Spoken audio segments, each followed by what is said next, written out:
bem-vindos a mais um podcast, Ambiental Podcast. Essa que vos fala é Robéria Silva, advogada especialista na área do direito ambiental, mestre em meio ambiente e desenvolvimento. E hoje tenho o prazer de receber um advogado ambiental renomado aqui no estado de Sergipe. Alguém que tem uma trajetória junto ao órgão público ADEMA, aqui chamado órgão licenciador, em que passou 10 anos à frente da Procuradoria Jurídica da ADEMA, que é o órgão licenciador do estado de Sergipe. Uma pessoa que tem uma bagagem intelectual e que tem algo a contribuir sobre a perspectiva do direito, porque hoje a gente vai falar de direito ambiental. Seja bem-vindo, Alberto Vinícius de Mello. Muito obrigado, doutora Robéria. É um prazer incomensurável estar aqui nesse momento participando desse podcast. Vamos falar sobre danos ambientais interinos. Então é uma matéria que me atrai muito desde 2009 aproximadamente. Então eu, ao longo desse tempo aí, como você bem falou, na ADEMA e depois advogando na área privada. Então, para mim é uma honra e um prazer estar aqui para a gente debater. O prazer é nosso, né? Contar com alguém que tem realmente conhecimento, não só teórico, mas prático, porque atua junto aos tribunais. E essa diferença, ela é grande, porque conhece a realidade inclusive de como se comportam os tribunais a nível de Brasil e a nível de tribunais superiores. Isso é muito importante para quem advoga especificadamente na área. Então vamos começar. Ele já introduziu, né? Falando de danos ambientais interinos. Você sabe o que é dano ambiental interino? Pois é, a gente fala muito em dano ambiental, em responsabilidade civil, nesse recorte amplo. Mas a gente agora vai adentrar especificadamente em danos ambientais interinos. Doutor Alberto, o senhor pode nos explicar o que seriam esses danos ambientais interinos, né? E quais são essas divisões em relação a danos ambientais? Porque, no modo geral, as pessoas falam danos ambientais, indenização por dano ambiental. Mas a gente sabe que não é somente um tipo de dano ambiental. Fique à vontade, doutor Alberto. Perfeitamente. Os danos ambientais, se a gente fizer um recorte aí, da legislação ambiental brasileira, que trata sobre danos ambientais, ela não desce a esse detalhe, né?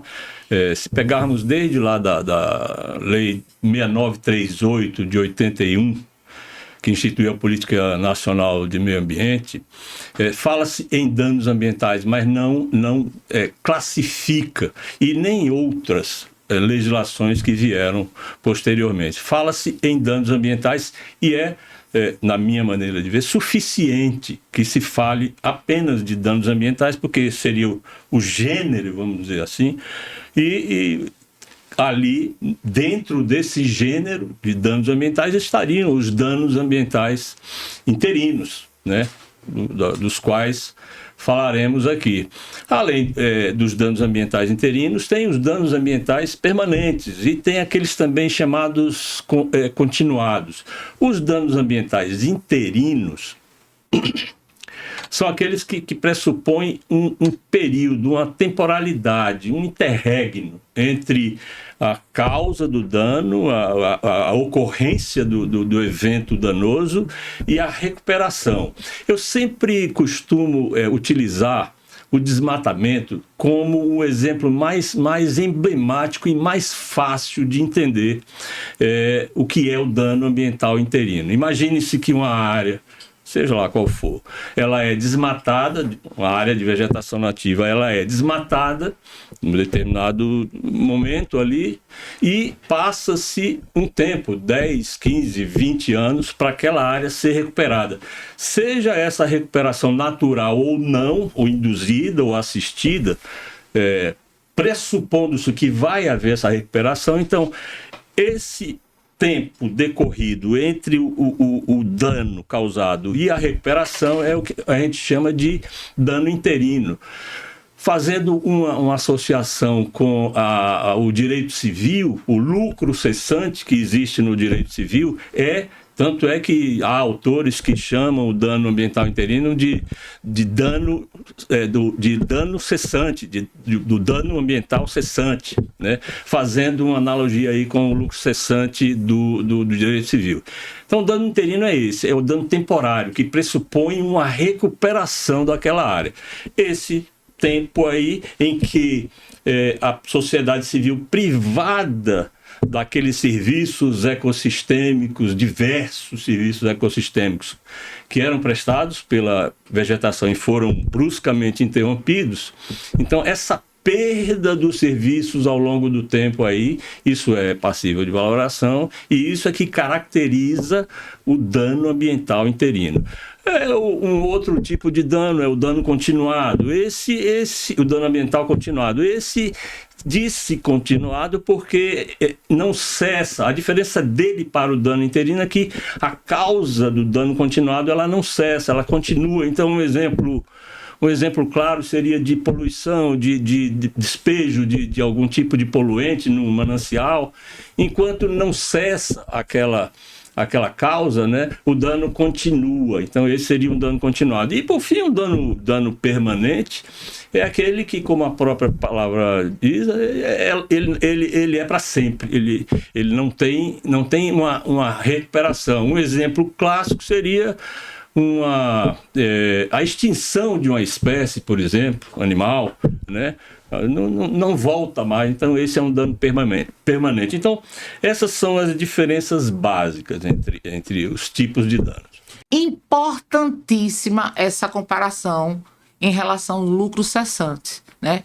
Porque para quem atua na área do direito civil, é muito claro aquilo que você deixou de ganhar em razão de algum fato, de algum ato ilícito, né? A gente sabe, o taxista que teve uma batida e o carro ficou parado, e aí, por razão disso, ele deixou de lucrar no período de conserto daquele veículo. Aí a gente agora vai para o direito ambiental. Dano ambiental interino. Houve a supressão daquela vegetação nativa e aquela vegetação que ela produz, né, serviços ecossistêmicos, serviços ambientais, estaria estagnado naquele período, sem dar esse retorno ao planeta, à população, à sociedade civil, ao coletivo. Então, seria essa comparação. O dano ambiental interino seria uma espécie de dano em razão do que o planeta deixou de lucrar.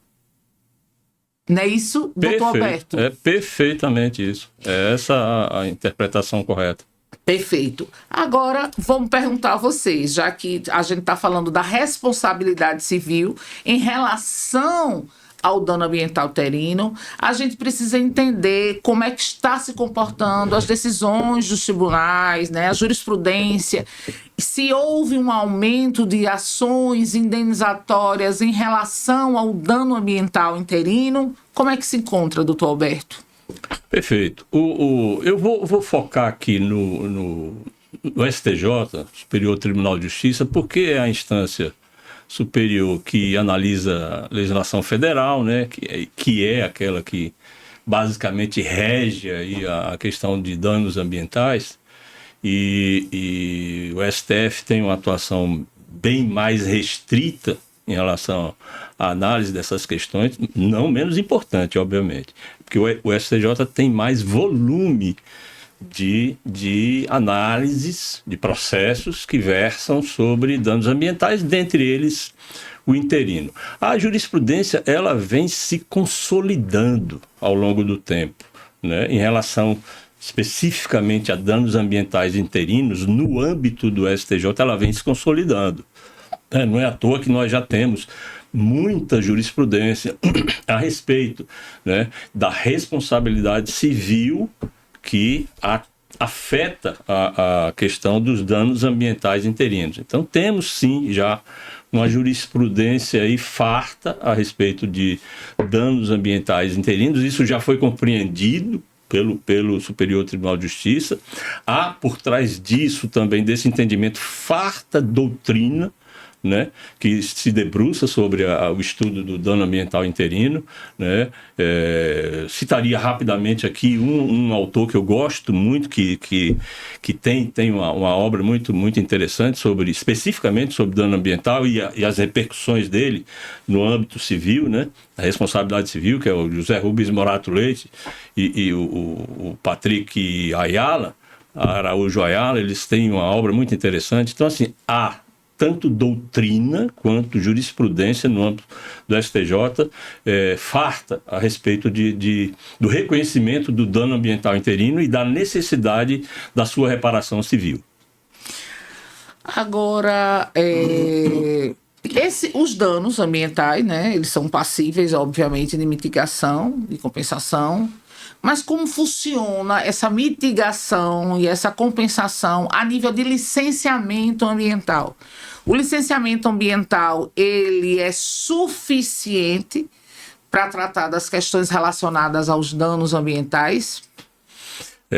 Você entrou agora numa seara bem interessante, bem complexa, vamos dizer assim, que é essa interface aí de tratamentos do dano ambiental interino na seara civil, no âmbito da responsabilidade civil e no âmbito administrativo, né? Nos licenciamentos ambientais. Particularmente, doutora Robéria, eu entendo que o licenciamento ambiental como um todo, o processo de licenciamento ambiental, ele precisa se ajustar, né? Em razão especificamente do dano ambiental interino. Nós podemos observar que processos de licenciamento, por exemplo, de mineração, né? A mineração é uma atividade importantíssima no âmbito da economia do país e tudo mais, mas nós precisamos entender que ela, desde a fase de desmatamento da área, passando pela exploração mineral, que normalmente dura muito tempo, né? Boa parte da mineração ela se desenvolve durante um bom tempo, muitas vezes décadas, né? Então, assim, nós não vemos, na minha opinião, não vejo no licenciamento ambiental ainda um acompanhamento mais dinâmico a respeito dos danos ambientais interinos que são causados tanto pela supressão de vegetação que ocorreu antes, quanto pela própria atividade da mineração, né? Então, os danos ambientais interinos, eles vão acontecendo ao longo desse tempo. E eu não vejo ainda no licenciamento ambiental esse acompanhamento dinâmico, esse monitoramento dinâmico através das suas condicionantes mesmo, né? De acompanhar aquilo ali, de impor medidas mitigadoras e compensatórias ao longo desse processo. Então, em linhas gerais, o que acontece? A mineração é proposta, é licenciada e 40 anos depois, estou falando 40, pode ser 30, depois desse tempo todo de atividade, faz-se um PRAD, um plano de recuperação da área degradada, e vai se recuperar aquela área. Mas a recuperação, vou usar uma expressão aqui do direito, a recuperação é ex nunc, é dali para frente. Não alcança o passado a recuperação, percebe? Percebo. Então, a recuperação é dali para frente. E o passado, e esse interregno, e essa interinidade dos danos ambientais, fica como? Eu não vejo ainda no licenciamento ambiental esse foco, essa preocupação.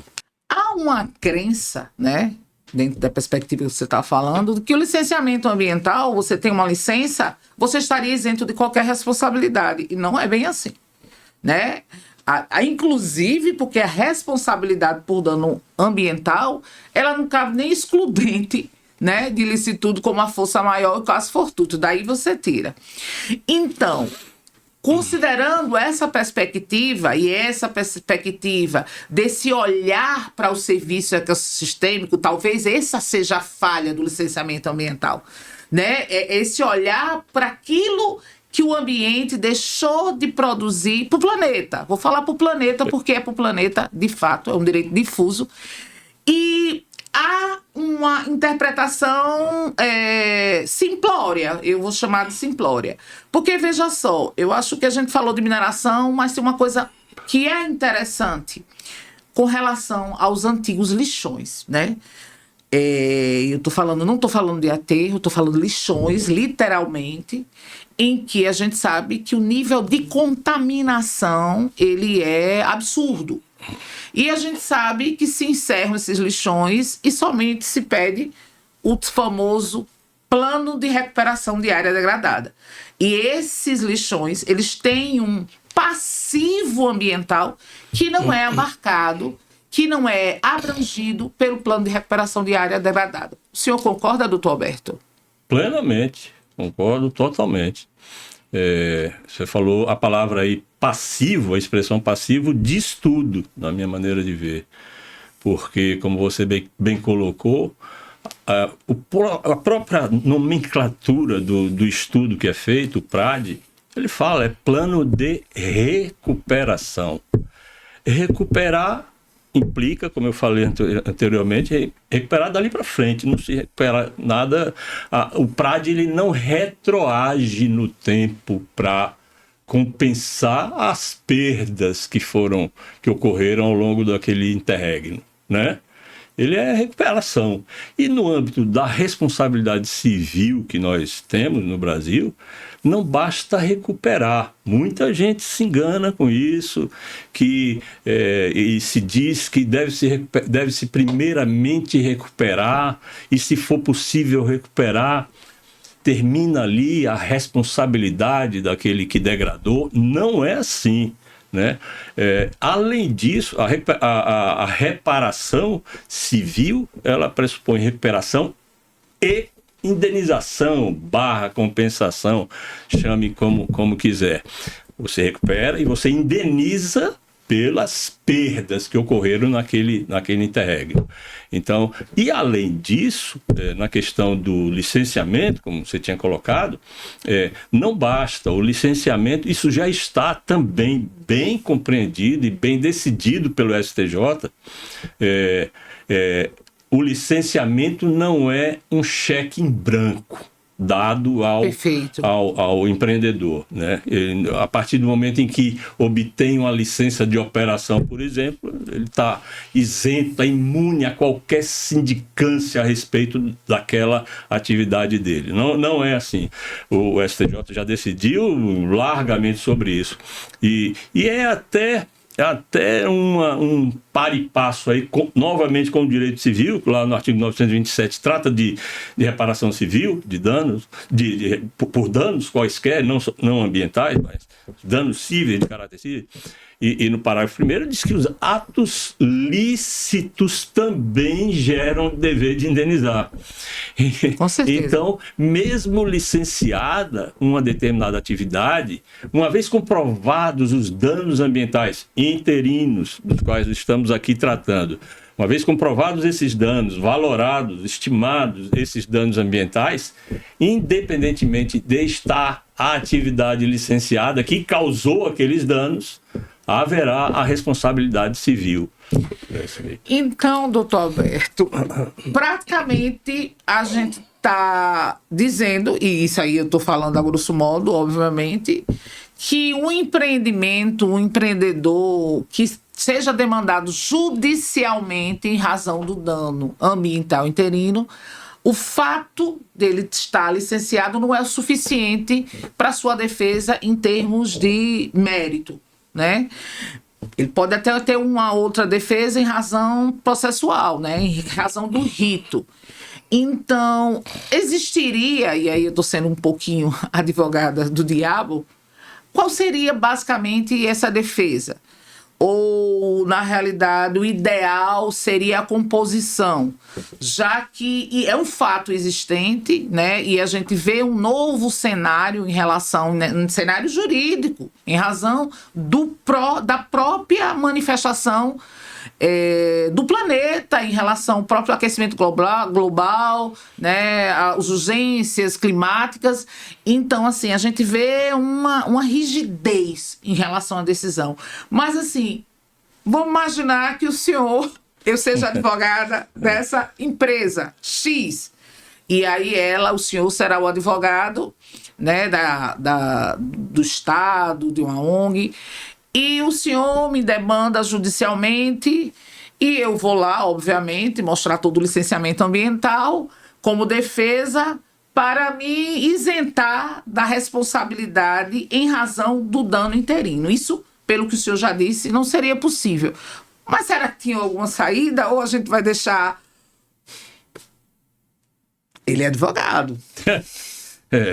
Veja, no âmbito aí da responsabilidade civil sobre danos ambientais vigente aqui no nosso país, vou puxar o gancho que você colocou ali da excludente de responsabilidade, que no caso do dano ambiental não existe, isso é pacificado, porque se trata de responsabilidade civil objetiva, né, onde não se analisa culpa, ânimo, boa-fé daquele que causa o dano, então não há excludente, e essa excludente seria o que poderia ser, e seria uma matéria de defesa do empreendedor, do advogado do empreendedor, de que poderia usar o licenciamento como escudo, como essa excludente. Isso não existe, porque não cabe essa excludente de responsabilidade. Restaria para o empreendedor, então, como defesa dele, numa eventual condenação, valer-se daquele instituto da regressão. Regressivamente, como se trata de uma responsabilidade, nesse caso, de uma atividade licenciada e que causou danos comprovadamente, que escaparam do controle do licenciamento, então haveria aí a possibilidade, e seria o caso exatamente de uma responsabilidade solidária entre o órgão ambiental licenciador, que foi omisso, vamos chamar assim, e o empreendedor, que é o causador direto do dano. Então, eles se solidarizam nessa responsabilidade objetiva sobre o dano ambiental. E, nesse caso, sendo solidária, caberia a ele, numa defesa, numa ação posterior, não aquela a qual ele está se defendendo, uma regressiva. Perfeito. Uma regressiva para se ressarcir de parte daquele prejuízo que ele terá, com a reparação daquele dano. Inclusive porque o empreendedor, ele se colocou à disposição do órgão, a partir do momento que ele está com a sua atividade licenciada.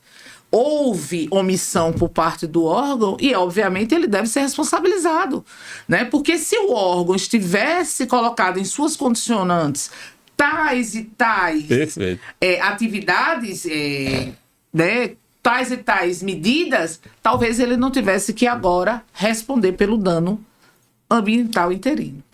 Isso é advocacia ambiental.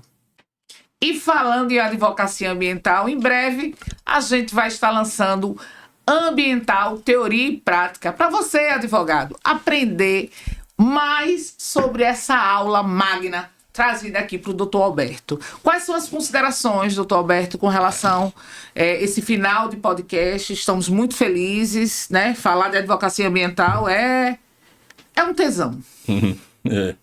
Eu também gosto muito. Basicamente, eu teria a dizer o seguinte, que nesse campo aí, que a gente elegeu para falar aqui hoje, do dano ambiental interino, ele precisa ainda ser melhor compreendido, especialmente pelos tribunais brasileiros, né? Porque, afinal de contas, são eles que decidem, né? Então, nós precisamos...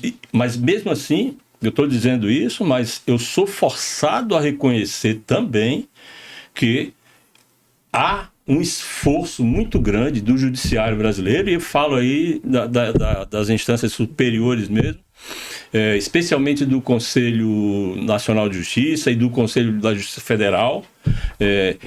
Nos últimos, eu diria, 5 anos, eles vêm no esforço aí de expedir regulamentos e diretrizes e normativas, né, para orientar e para facilitar a atuação dos juízes ambientais, né, nas suas mais diversas instâncias, estaduais e federais. Já há esse esforço, nós precisamos reconhecer. Então, assim, é um caminho bastante promissor e nós já percebemos decisões judiciais, fala aqui recentemente, o Tribunal de Justiça de Sergipe, já demonstrando interesse e conhecimento sobre a matéria de dano ambiental interino.